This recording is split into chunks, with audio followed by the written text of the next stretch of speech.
It starts with one thing, I don't know why. It doesn't even matter how hard you try. Keep that in mind. I designed this rhyme to explain in due time. I'm at the Nokia Theater in Times Square in Manhattan for the CD release of Linkin Park's brand new record. I put my trust in you. In the mid-90s, the new style of metal that emerged was in fact called nu metal. For me, as a longtime metal fan, it didn't have any of the hallmarks that I like about heavy metal music. The guys didn't look like metal guys, they had short hair, they had baggy pants, and it didn't really sound like metal. One thing, I don't know why. It seemed to take a bit of hip-hop and a bit of metal and a bit of electronica, and I couldn't stand it. It doesn't even matter. And so the journey of this episode is to try and understand whether or not this nu metal even belongs in the story of metal evolution.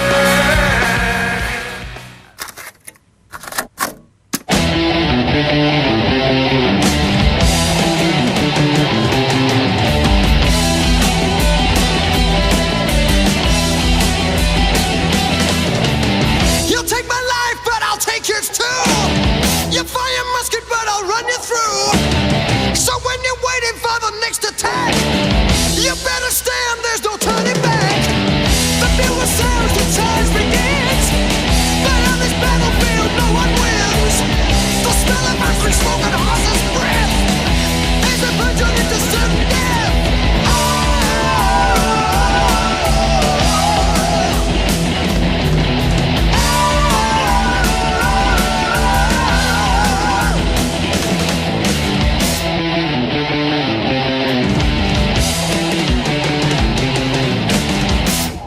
Everybody raise!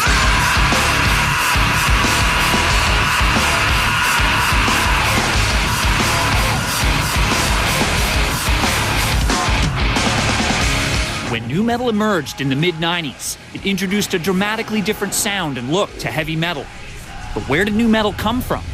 To get started, I'm meeting with Anthrax guitarist Scott Ian, because the first time I heard metal mixed with hip-hop was when Anthrax joined forces with Public Enemy. So I'm hoping Scott will shed some light on the roots of nu metal.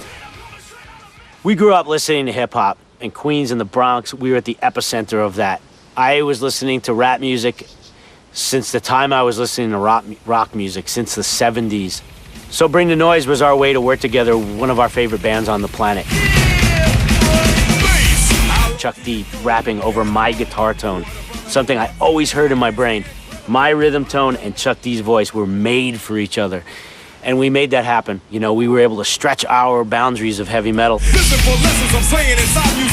was so organic. We just decided, let's really fucking put our balls on the line and say, we know a lot of the world is not ready for this yet, but we don't give a fuck. We're doing this for ourselves. And most of the world at the time came along for the ride. Bring the Noise was so successful because it didn't sacrifice on either end of the spectrum. It was extremely heavy and thrashy, and you had a really propulsive beat. So certainly Anthrax did play a major role in bringing hip-hop and metal together in a mainstream way within the metal community. They were the ones that said, metal guys don't have to wear black jeans and white tennis shoes. You can wear shorts and all of a sudden find some kind of connection with your inner city self. People always say, you created rap rock or rap metal, all that shit that started in the 90s with Limp Bizkit and Korn and that whole sound or whatever, nu metal. And I'm like, man, I can't take credit or blame because I don't believe it. There's so many other bands involved. Faith No More was doing rap, hip-hop type of stuff since the fucking inception of Faith No More.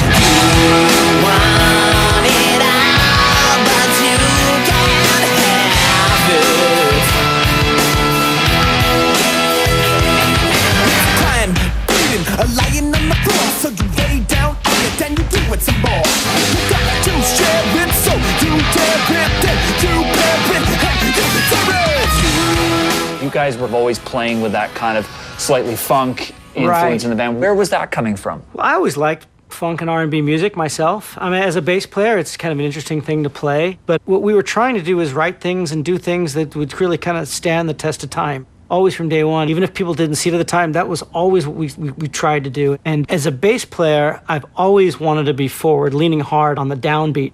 Traditionally speaking, rock basses are on the backbeat. I always thought it more as like an extra drum that's part of the percussion attack. And it feels so good, it's like walking the glass. So a lot of things what we're doing is we're playing just these kind of weird rhythmic patterns. I guess it is funky because funk music is rhythm-based, but we weren't really trying to be like bringing funky grooves necessarily into rock music. And I mean, the only band I knew at the time that had before that was Led Zeppelin. You look at a lot of the bands that had a lot of influence upon a lot of metal artists, like Led Zeppelin. It was almost all groove-oriented, same sort of tempo. Look at Black Sabbath. Grooves are just really accessible. Grooves feel really good. So in a sense, this experimenting with different forms was revisiting of that. And that, again, expands the audience. There's more people who are going to get into it if they can get into a rhythmic structure that appeals to them.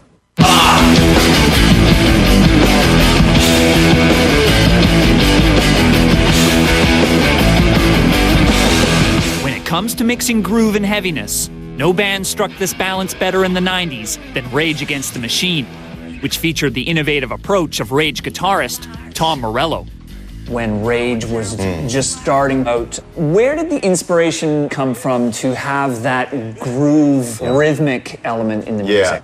What made that early batch of Rage songs was definitely the chemistry of the four musicians and what we brought out of each other. My contribution to that was my love of those huge 70 hard rock riffs through the filter of my love of punk rock and hip hop. So I started to compile these riffs and grooves, and in Rage Against the Machine, as the guitar player, I was the DJ in the band. That got me thinking about the instrument in an entirely different way.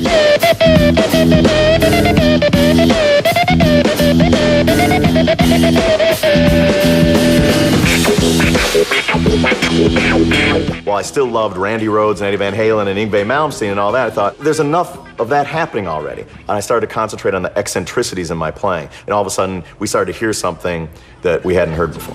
Corporations called turn you to stone before you realize ain't over flipping off the color. Send they back the 9. Rage was actually out there as a unique band that was on top of the charts. They mixed things up quite beautifully and distinctively. But Pantera's not a bad bridge to nu metal either. And people who like Pantera didn't have much of a difficulty getting over to nu metal.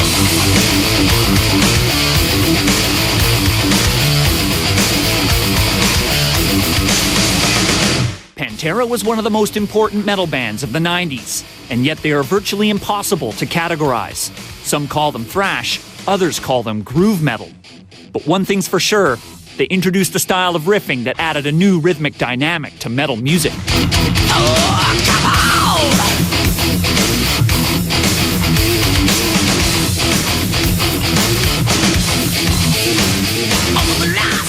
The late 80s, writing heavy metal songs, a lot of bands would save the money riff for the end or for the middle or whatever. But we saw that the money riff moved people. So it's like, why not make the whole damn song the money riff?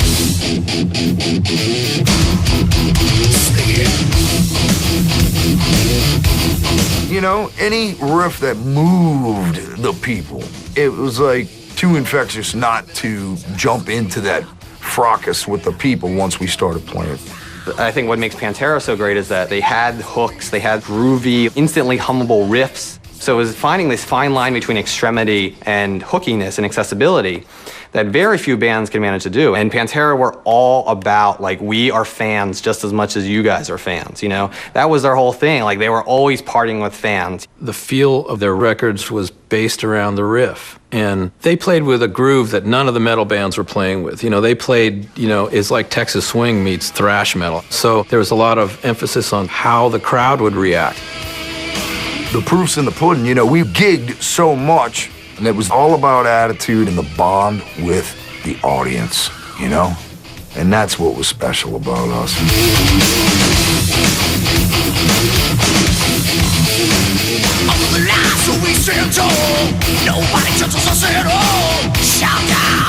By the early 90s, combining groove and heaviness in metal music was well established.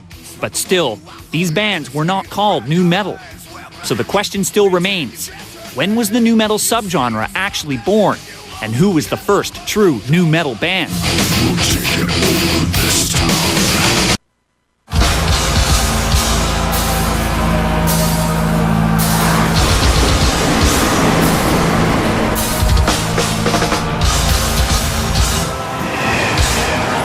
Bands like Faith No More, Rage Against the Machine, and Pantera pioneered a groove-based sound in metal music back in the early 90s.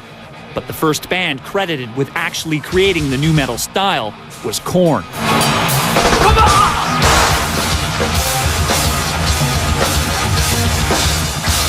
So I'm meeting with Korn vocalist Jonathan Davis to explore the band's background and how it shaped their music.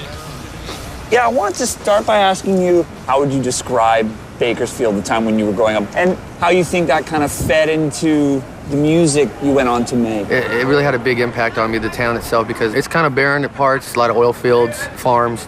So you're into dirt bike riding or music. That was basically it. At the time, Bakersfield was considered Nashville West. There was a lot of country music going on, Buck Owens, Hee Haw, that kind of stuff. But the band that got me into liking metal music was Pantera, because those grooves were undeniable. They just made you want to move, do something, made you get up out of your seat and rock out. But I think the biggest band was like Faith No More. It showed us that you could do something different and heavy music that wasn't traditional metal. In regard to your vocal approach, you're very different than a lot of other vocalists. I just was coming out of my heart 100%. I just opened my mouth and sang. I wasn't trying to emulate anybody. I wasn't trying to do anything. I was just trying to come in, figure myself out, really. And I kind of fell into my own style from all the different kinds of music I listened to, all meshed into one. So were your lyrical influences primarily coming from a personal place coming then? just straight from a personal standpoint, stuff that I had to get out.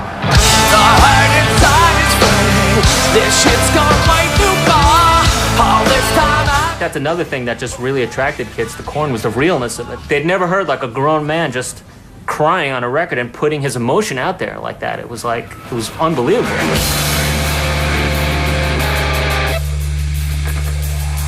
Jonathan Davis, he had this interesting way of kind of like whispering, you know, he would bring his voice down really, really low. I can see, I'm going, making you think he's in like a mental institution. That you're seeing inside of his own head when he would offer these really whispery little discussions. And then to actually explode would take those songs to a whole nother emotional level.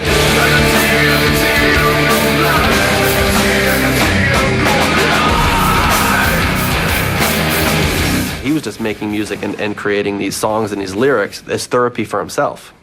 And so other people, you know, felt that sort of connection to the music. And so the band connected on a mainstream level because it was unique music, but it was also very personal.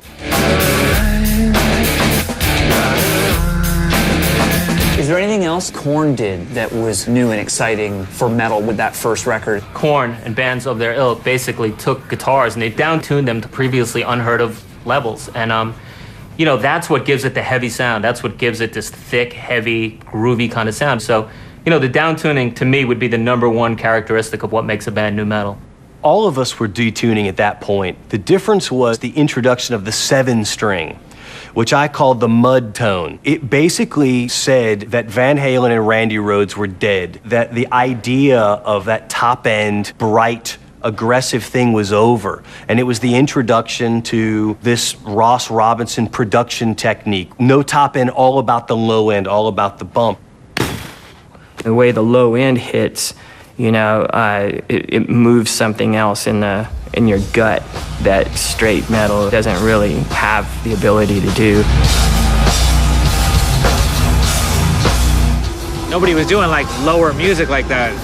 And we wanted something heavier and lower, so I got a 5-string bass because it has a lower string on it. Like the music could be heavier, you know, lower string. It's really weird because I don't even think Korn has a bass player. Because it's not really bass, it's a percussion style instrument in the band. I did a lot of like just click sounds of rhythms. And I think that's where I guess I ended up developing this style.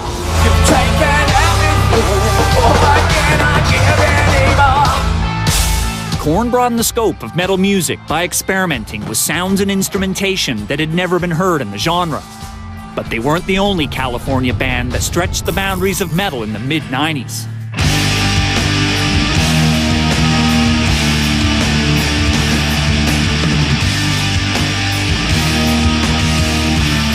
So Sacramento, was it a place where heavy music was popular, but also hip hop and other styles? Yeah, I mean, it was it was a melting pot of all kinds of sound, you know. We grew up kind of in I guess you'd call it the hood, whatever. And our early roots, I think, musically come from a lot of different places, from disco to, you know, being in the beginning of new wave music. There's so much great music in all these genres. Why not just, you know, utilize the best of whatever you like and put it in it, and hopefully be able to do it so it's not so contrived, you know. It's just because it was, to us, it was natural.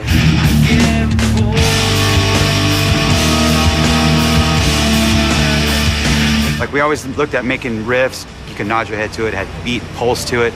And that's from listening, I think, to like the early rap music. But we didn't think about bringing in a turntable into the band to add a hip-hop element to it. It wasn't that at all. It was more for soundscapes, I think.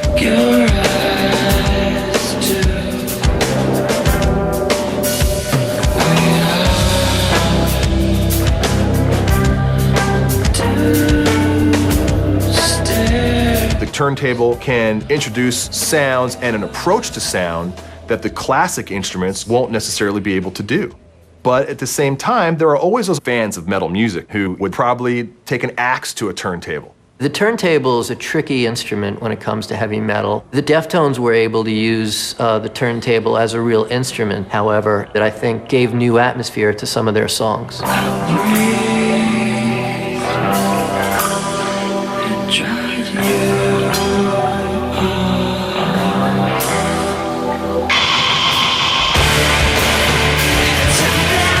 Deftones and Korn created a sound that helped shatter some of the orthodoxies of heavy metal music. But still, nu metal wasn't considered a new subgenre until Brazilian thrash metal legend Sepultura released their groundbreaking album Roots.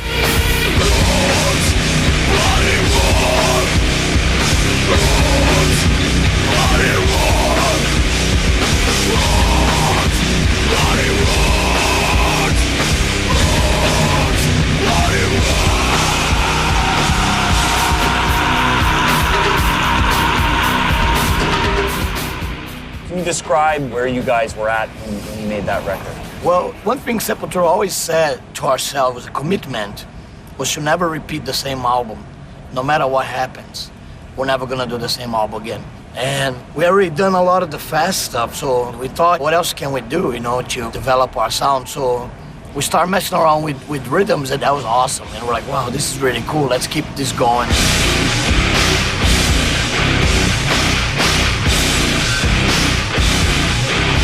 We felt those grooves, you know, like metal has a groove, man. That's a great groove. When you do it right, it's killer. It's really contagious. Roots, opening track. Roots Bloody Roots, a really total killer groove song. It's made for festivals. It's made for 50,000 people jumping up and down. That's what I still love to play today. It's one of my favorite songs to play live.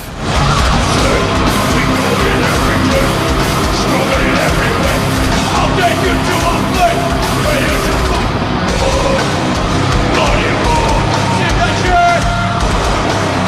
in music, you have to do what you believe, you know, and then we believed in Roots. You know, the band totally believed on it, so we just went on further.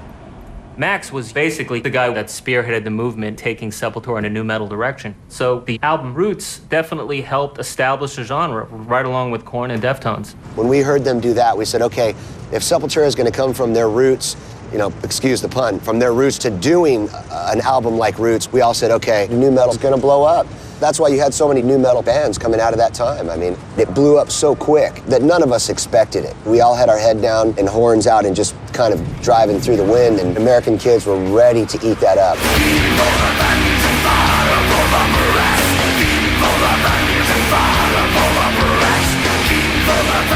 Nu metal was engaging multiple audiences. Those bands were engaging the metal fans, they were engaging the goth fans, you know, and there were some rap fans brought into the fold. So that musical makeup broadened their appeal, and they tapped into all those different fan bases.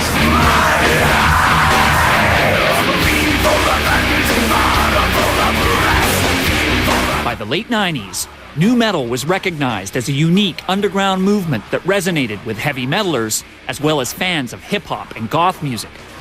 But how would nu metal transform from a grassroots subgenre to a mainstream movement that swept across America and the rest of the world?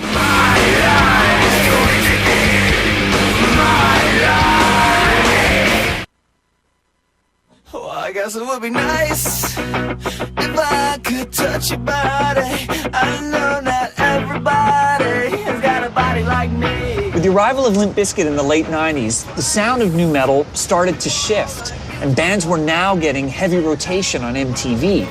But not everyone in the metal community was on board with this. A lot of fans, like myself, really didn't like what Limp Bizkit was doing with the sound of the music.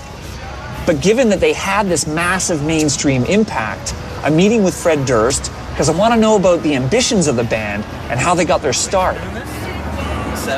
You know, I was homeless for a few years and sort of lost and just skateboarding and making crappy rap demos, and I just didn't think anything was ever going to happen for me. But I remember hearing the Korn were coming to town, and I said, this is my shot, this is my shot. I got to give these guys my tape. After the show, they just walked out in the crowd and stood there. And we started drinking some beer and hanging. I said, when you come back to my house, you know, I do tattoos, I'll give you a free tattoo. And for some reason, they were down with going. You know, we were playing this place called the Milk Bar in Jacksonville. And I guess those guys freaking that place. That was their bar, that was their club. And I remember us playing and being after stage, and I met Fred, and he said he was a tattoo artist. So I tattoo on head, Brian Welch's lower back, and they bust my balls to this day because, you know, it says Korn, but they say it says horn.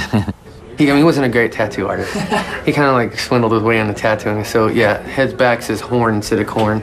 You know, we always tease him about it. It definitely doesn't say horn, because there's one little piece in there that makes it a K and not an H. And so I gave him a tape.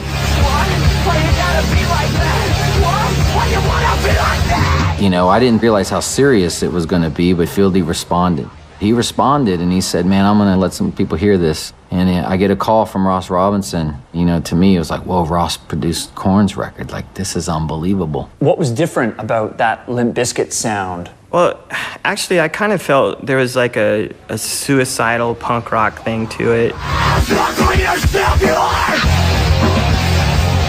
Fred was singing about things like being pissed off at his neighbor and wanting to pee in their yard and, you know, just really adolescent things, you know, that made you want to like wreck something. But obviously he went like complete rap. So it was like an extra thing for metal, basically. Heavy metal and hip hop, the two worlds colliding together, I always kind of wanted it to happen.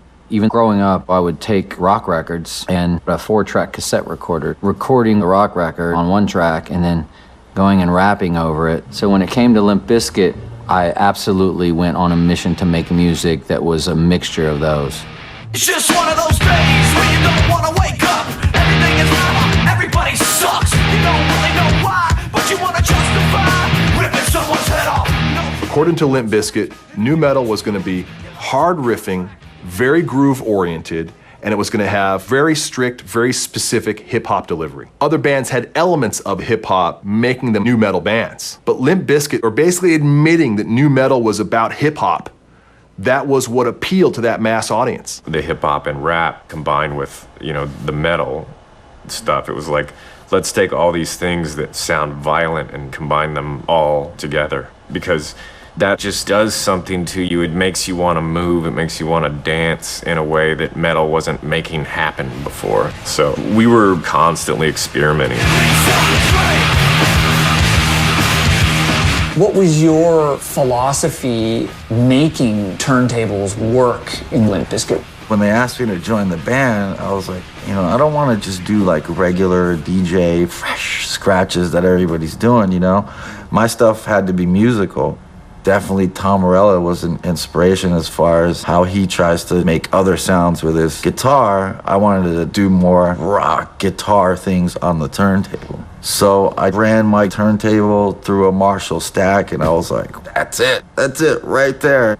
The bottom line was, let's have fun with it, because, you know, a lot of metal bands were just, you know, so serious and they're always, you know, like that, and they gotta just be so dark. And we were like, man, you know, we can be hard and play hardcore and play riffs and like have fun too. Somebody need to come in and start the fucking party. Rock,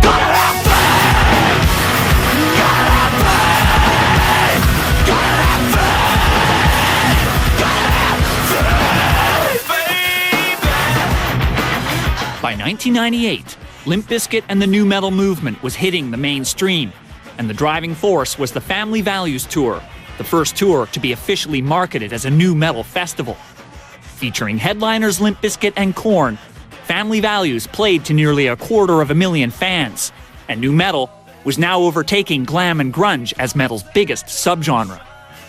This was a very excessive time. It was like the 80s came back for a little while in the late 90s. It's like people are tired of seeing small shows. They want to see big shows now. They want to see big stage sets, big lights. And Family Values, being a huge production, made an impact. It made a statement. This is what's happening now. You know, it made us stand out as nu metal bands on a nu metal tour. It just kept building and building, and pretty soon it was like we were on our own, like where we could go out and headline as Limp Bizkit. Family Values was definitely the match that started that fire.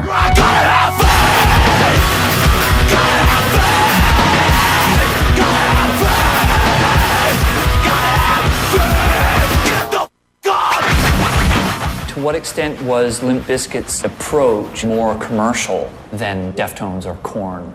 I think at first, Limp Bizkit's sound and approach wasn't any more commercial than Korn's, at least on $3 Bill Y'all. But when they built from that to Significant Other, they really made the cash grab. You have a single like Nookie, which for some reason blew into the stratosphere and was huger than huge. And in the mainstream eyes, that was a sign that nu metal had gone supernova.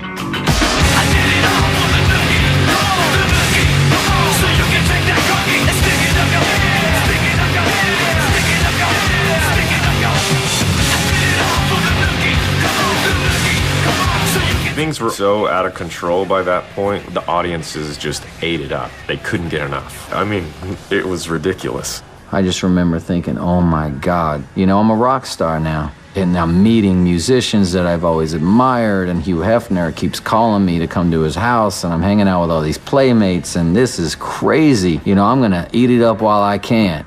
I was just living, you know? I wasn't thinking too far ahead. What's going on? We're just shooting a video. Hey, we're shooting a video. We're not having that. Hey! Hey!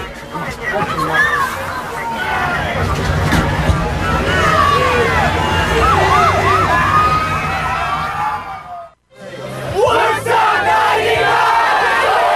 This is Woodstock 99, baby! Woo! We're in Rome, New York, not far from the original Woodstock site, but of course, things are a little different in 1999 than they were in 1969. In July 1999, nearly 500,000 music fans descended on the small town of Rome in upstate New York to commemorate the 30th anniversary of Woodstock. Among the dozens of performers over the 3-day festival were Rage Against the Machine, Korn, and Limp Bizkit.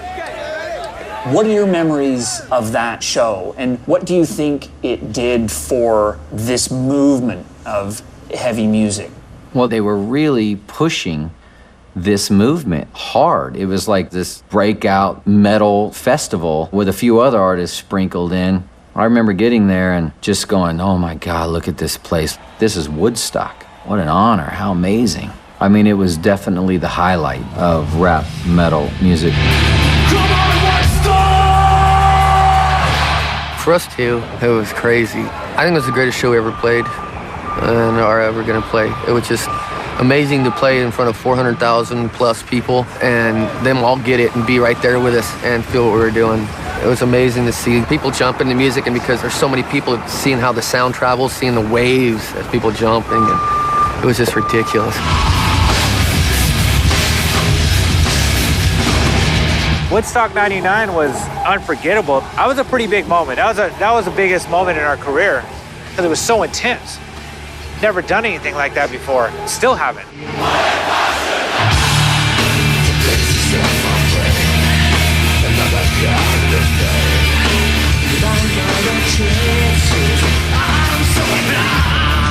We rocked that place that first night, and everybody had fun. The second night, Limp Bizkit fucked it up for everybody. They really did. You want the worst? Well, you got the worst. The one, the only, Limp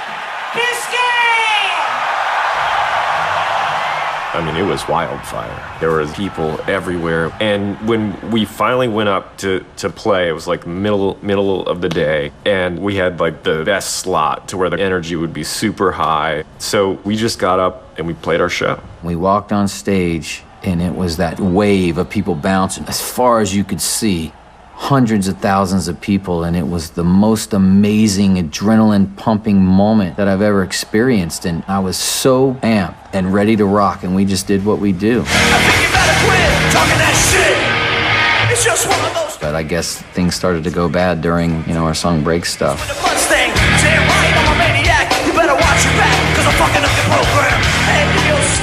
It is what it is. It was just me doing my thing, because during our performance, I saw people surfing on plywood. That's some tight shit right there, that crowd surfing on the plywood. I was like, that's fucking amazing.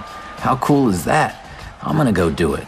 So I jump down off the stage and I go out in the crowd and I'm telling them to bring the plywood over here, and they're surfing it over, and I get up on it. And I'm just start rocking on the plywood. I'm partying with you guys. I want to be out here in the crowd with you. This is amazing. I had no idea there was anything negative going on at all. You got job problems. You got a problem with me. You got a problem with yourself. It's time to take all that negative energy and put it the fuck out. I don't think they understood that I meant, okay, let's get rid of all that negativity so we can bring positive in. That means start jumping, jumping and singing. It doesn't mean start raping and burning the place down. That's definitely not what I meant. So come and get it. It's all about the he said bullshit. I think you better quit it, talking that shit. So come and get it. I remember getting off the stage and having some policemen with my manager come around me and say, Fred, I think you kind of incited a riot. They started ripping down buildings and the scaffolding, and that's the plywood you were surfing on. That wasn't from walkways going to the restroom. They were tearing down things, and there's people getting hurt. And I go, I didn't see any of that. Everybody I saw was having an amazing time. Fred with his come on, let's break stuff, that song, him doing that, it just sent it over the top, and that's when all that stuff happened. There was people hurt, people got beat up, hit, all this craziness. He instigated the whole damn thing. I was right there watching it. It wasn't a fun Woodstock type love fest. It really turned violent. It turned ugly. It was really a dark moment in music, and instead of stopping the show, Fred Durst stoked the flames. 3 days of music, peace, and love ended with arson and rioting early today at Woodstock 99. Whatever the reasons, concert-goers began destroying property, starting fires and rioting. Scattered bonfires raged out of control for several hours. Vending stalls were looted and light towers toppled. But was Woodstock 99's fiery end enough to shroud the event in regret? All I can say is that when we were on stage, our experience was it was the greatest concert of all time. And I had no idea that the finger would be pointed at me as a guy starting a riot. But I guess, to this day, it's going to be something that Limp Bizkit fucked up. This music kind of started with the idea of making powerful music that had a message that was about integrity and unity and this kind of solidarity between band and crowd, and it became a bunch of thugs raping women in the pit and then burning the festival to the ground. We popularized this genre, which now has just totally run amok. I just thought, man, this is what have we done? When I think of Woodstock, I think of that incident with Limp Bizkit. The stuff that happened there was kind of like the way Altamont was, you had the original Woodstock being this amazing music festival, and Altamont being the point where, the 60s culture jumped the shark. Maybe that was the turning point where things had gotten out of hand. That music became excess and spectacle and disrespect to audience and peers in a way that you saw at the most awful heights of the hair metal bands. This character, Fred Durst thing, this monster that was created, it sort of backfired on me. There was always negativity thrown at Limp Bizkit. Nobody really wanted us here in the first place. Nobody really wanted rap in the first place, and nobody really wanted metal in the normal world. So rap metal, oh shit. Now the metal guys don't want it, and the rappers don't want the metal. So I just think that I'm just that guy, I guess. Yeah, maybe I'm that guy. Despite the fallout and backlash after Woodstock 99, the nu metal movement didn't die, and in fact, it continued to grow. and it was so pervasive that even one of metal's biggest bands embraced the nu metal sound.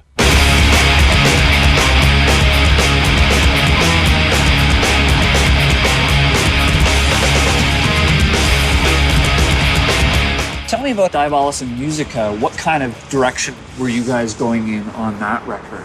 That's a one record that I really paid not enough attention to because I was really bitter about what kind of music was popular. I thought it was very frat boy stuff, and maybe that's why it was popular. I don't know. So Diabolus didn't get as much attention from me because, you know, we didn't stay in focus.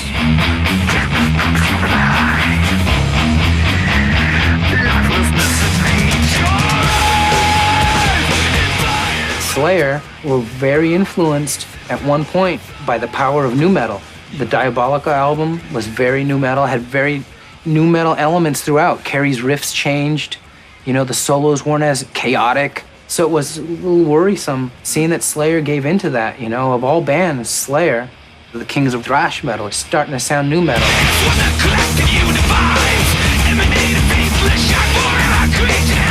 You know, they're playing tours with the Deftones, and they're playing tours with Korn, and they're playing to that crowd, and I think that had a lot to do with it. They wanted to connect with their audience. It's kneeling to what was popular, you know? Remember when Kiss went disco when we were kids? Trying to stay up with the times. Looking back, we were just saying, all right, how do we make Slayer fit into today's society? But that's probably my least favorite record of our history. That's our Turbo.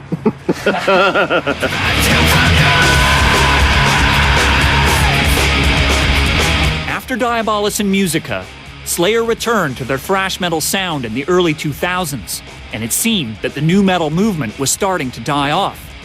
But then a second wave of bands emerged that were labeled nu metal, but broadened the sound of the subgenre and heavy metal as a whole.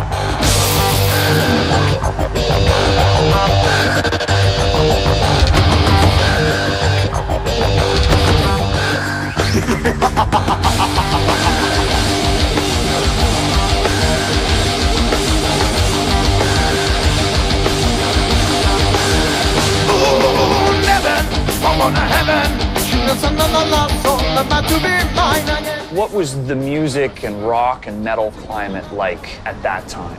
It was a very unique time because we got lumped into the category of nu metal, but we never really had any association with that stylistically.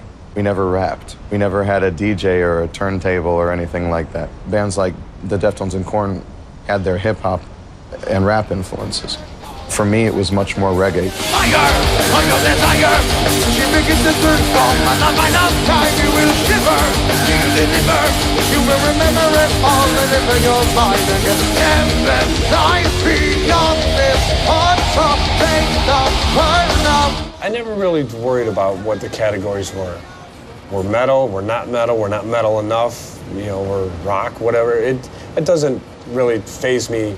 Obviously, we came up at a time where this whole nu metal genre came up, and it was great for us. We were able to ride the wave of that because so many bands were getting snatched up at the time. Cut my life into pieces. I reach my last resort, suffocation, no breathing. Don't give a fuck if I cut my arm bleeding. Do you even care if I die? The public had had enough of Limp Bizkit, had enough of fucking Korn. And it was just like the whole wave of new bands came through that kicked down the door for us, so it wasn't that hard for us to just stampede through and sell fucking 6 million records, you know? The music industry at that time was very hungry. I mean, the best sales in the history of the music business were during that time. People were looking for bands that were that nu metal style, but young, new, and fresh. The second wave of nu metal bands not only expanded the sound of the genre, they also pushed nu metal to even higher levels of commercial success. And the band that took nu metal to its commercial peak was Linkin Park. I cannot take this anymore. Saying everything I said before. All these words, they make no sense. As you know, I mean, the next big band was Linkin Park. What was your impression of what those guys were doing? They did this really cool thing where they incorporated melody and singing with a rapper. So you had the best of both worlds. And it wasn't too heavy or spooky. It's stuff that, I guess, normal folk could palate. Everything you say to me, takes me one step closer to the edge. with Linkin Park, there wasn't the same degree of overt harshness in the approach. It was a little bit softer, it seemed like a little bit more of a gentle metal.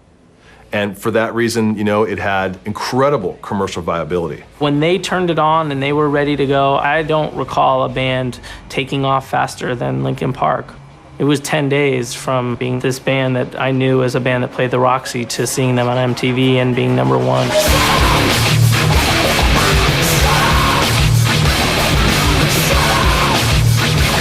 Despite the massive success of Linkin Park and the second wave of nu metal bands, much like glam metal back in the 80s, nu metal's lasting legacy seems to be the way it deeply divided the metal community. And given that I wasn't a fan of this style, I'm still struggling to understand why nu metal became so popular. Linkin Park fans, can you tell me why you like them? Why we like Linkin Park? Why do you like Linkin Park? Because they're the best, and we love the rock and the hip hop mixed in. They're original. They're very original. Every album sounds completely different. What I like about them is that they've always tried to stay away from the conventional type of music. They don't fit in a genre. They are their own genre. They're Linkin Park. So how come I didn't like it? Wrong crowd, wrong crowd. Everyone has their own opinions. Yeah. Looking back over all this music that you've been a part of, what does that term nu metal mean to you now? Well, I don't know how many people still use the term, but I'm extremely proud to be part of the nu metal movement, and I'm proud of everything that we have accomplished and everything we've fucked up. I felt proud that we helped innovate a movement. Very proud. Who cares, whatever they call it, I guess, now. I mean, all I know is we're still here and we're still doing what we're doing, and they're gonna call us the nu metal godfathers for the rest of our damn life. So I guess I'm gonna deal with it. You know, it's a dirty word today, but not to the extent of hair metal. You know, like, people will turn their nose up at it and make jokes and stuff, but I think nu metal definitely still has some kind of cachet to it. And it is still alive because those bands, they're just so part of the fabric of metal at this point that they're not called nu metal. I think the term nu metal has been kind of poisoned. And it's kind of a shame because the types of sounds that were being presented to audiences enabled them to open their minds and say, metal doesn't have to be rooted in this sort of Black Sabbath, Metallica arc of acceptability. Maybe metal doesn't have to be one thing.